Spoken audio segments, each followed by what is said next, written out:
This podcast is part of the Pull Up a Chair podcast network. Let's build community through connection, conversation, and collaboration.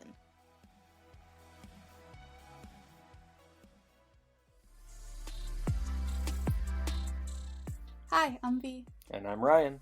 Welcome to Cringe With Me. Do you shudder internally when you witness a Karen going off on some innocent service industry worker? Do you consume bad fan fiction and or have tattoos from your favorite shows? Do you strain to listen in on awkward date stories? Is your family the worst and you just don't want to feel alone? Then we have the podcast for you. Cringe With Me.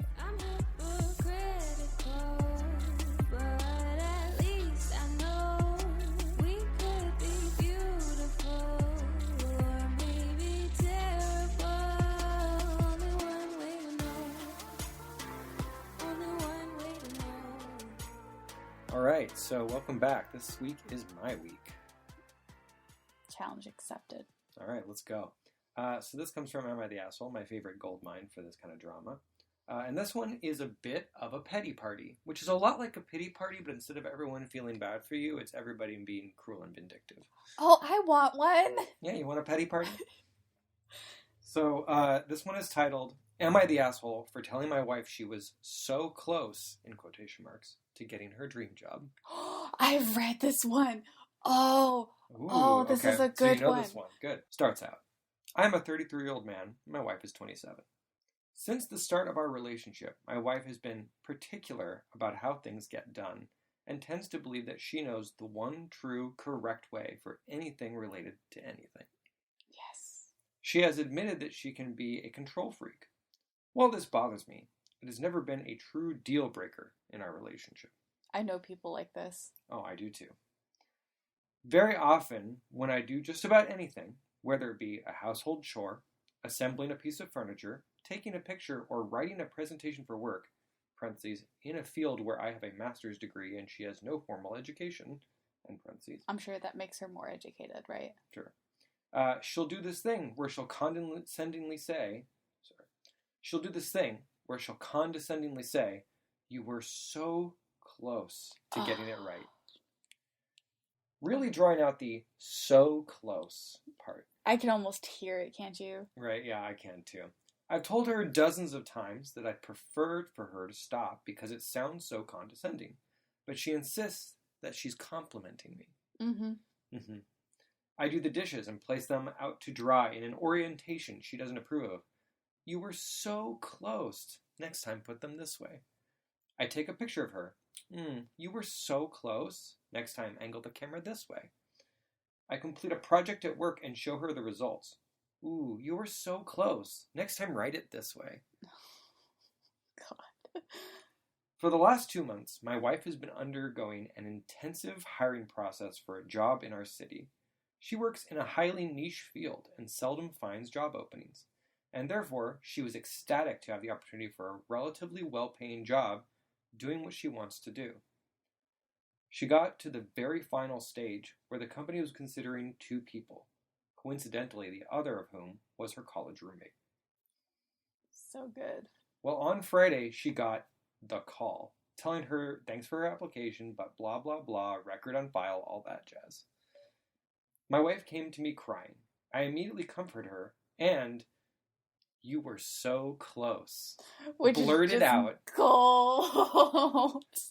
Her head whipped up and she asked what I meant by that. I said she was so close to getting the job, but she was just a bit off.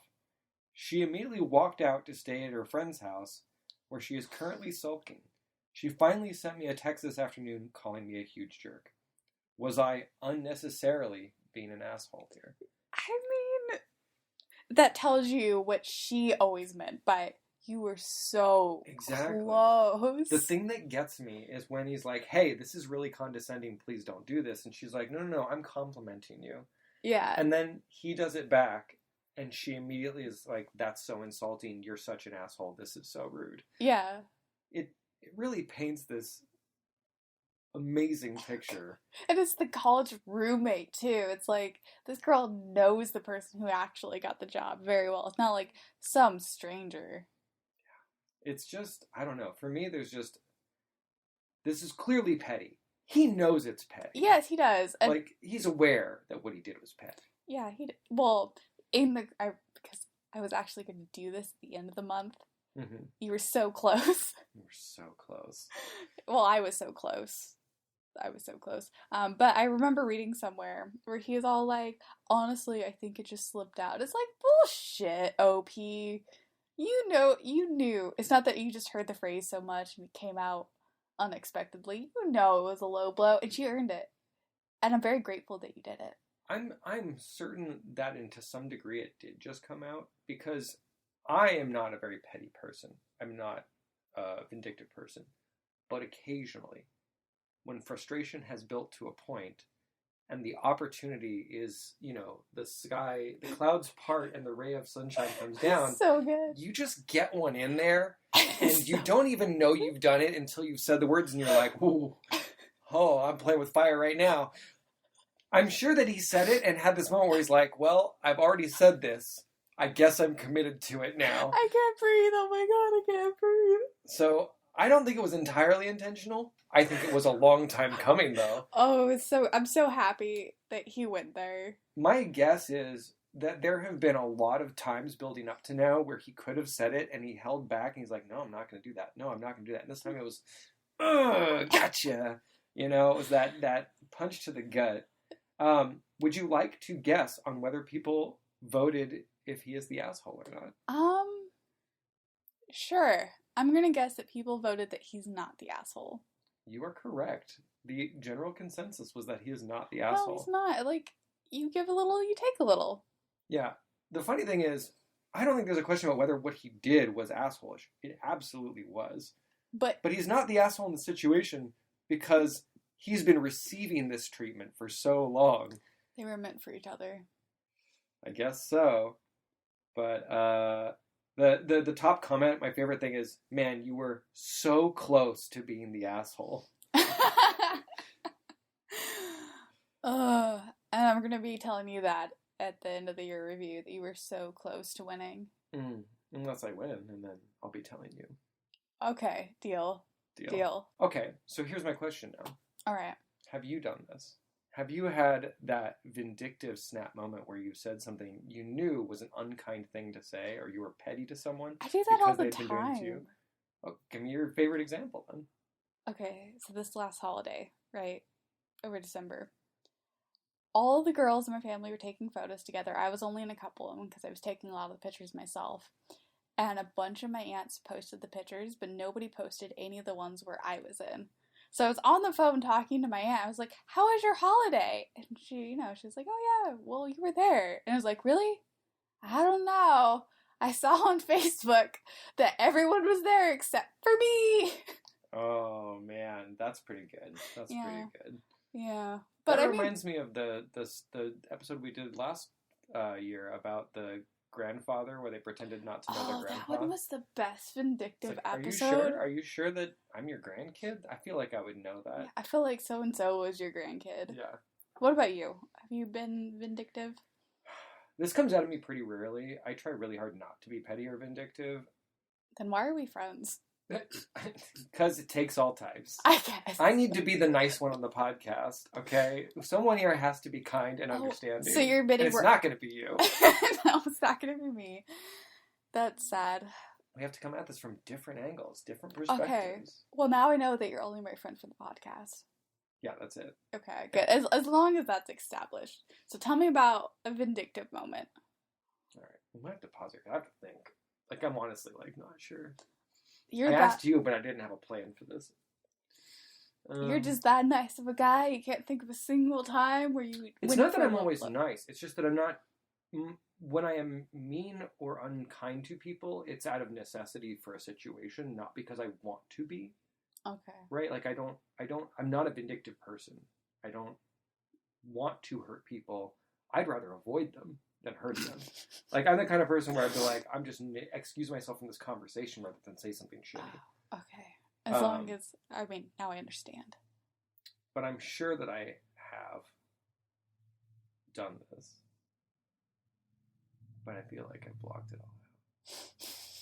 You were so traumatized by it. Well, yeah, I get really down on myself when I'm mean to people. Like, so if I do something that's vindictive or cruel, I will mentally block it out because I'm so ashamed of it. And I feel so bad about it. Sweet little Ryan. I don't know. I mean, sweet maybe, but also, not great for reflecting upon those behaviors and changing them. Again, I think they're very rare, so maybe I don't need to worry about reflecting on them and changing it too much. But it's that, I don't know, cruelty for cruelty's sake always makes me feel kind of bad. Well, it's not cruelty's sake. It's I see you. I see what you are on the inside. You can't fool me into thinking that you're something you're not. Or that's how I view it. Sure. But I guess I'm more of a turn the other cheek kind of person, So you're the New Testament, I'm the Old Testament. Yeah, maybe. I feel like that's religious overtones aside, pretty accurate. Yeah. Great. We need to start a cult. Okay. You'll what be would our cult be? The cult of cringe? Like, what is that? Is it just people being really awkward to each other all the time and doing terrible things? This sounds like a terrible cult. I don't know if I want that. Also, I don't think we get a lot of members. I mean, okay, only like 20 people regularly vote on our thing. But I know that occasionally there's like 500 of y'all that listen. Yeah, we get like less than 5% voting. Which, I mean, I get it, But if you follow us on social media, you can vote, which is pretty cool. You should vote. It's not like we post a bunch of junk, so. I mean, I post a lot of memes. I don't know. I don't They're post. good. You control it. You don't even follow. I don't have access to it. No, I follow it, but I'm saying I don't have access to post. You're the one who controls that. Wink, I can't log into the Cringe With Me. Oh, I'll have to send you the email. It's get it because I was gonna pretend like I was gonna give you the password and everything on air. Oh, yeah. I did not. I was like, why did you freeze mid-sentence? Well, what was that about? For those of you who can't see, which is all of you, I literally froze into place. Yeah, I was like, all right, this is weird. Did I accidentally sit on the pause button on the remote from that Adam Sandler movie? What's going on? See? It would be a good cult. People being awkward together. Yeah, I guess so. All right, we're getting off track. Yes, we are. All right, I think that's going to do it for us. All right, guys. So, thanks for tuning in. Thanks for listening. You can find us on Instagram, Twitter, and YouTube at Cringe With Me. Go follow us so you can vote every month on which story you thought was the cringiest. I'm gonna win. No, I'm going to win.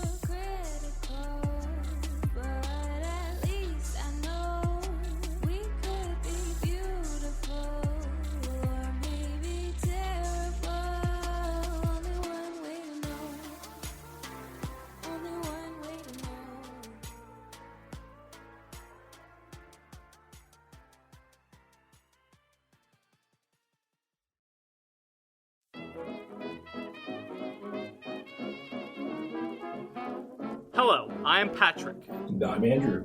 And I'm Christian. And I'm Allie. And we are Rad Theater, a podcast where a bunch of friends play role-playing games and share a single brain cell, and the GM doesn't always have it. Oh, and it's theater spelled the correct way, Theatre.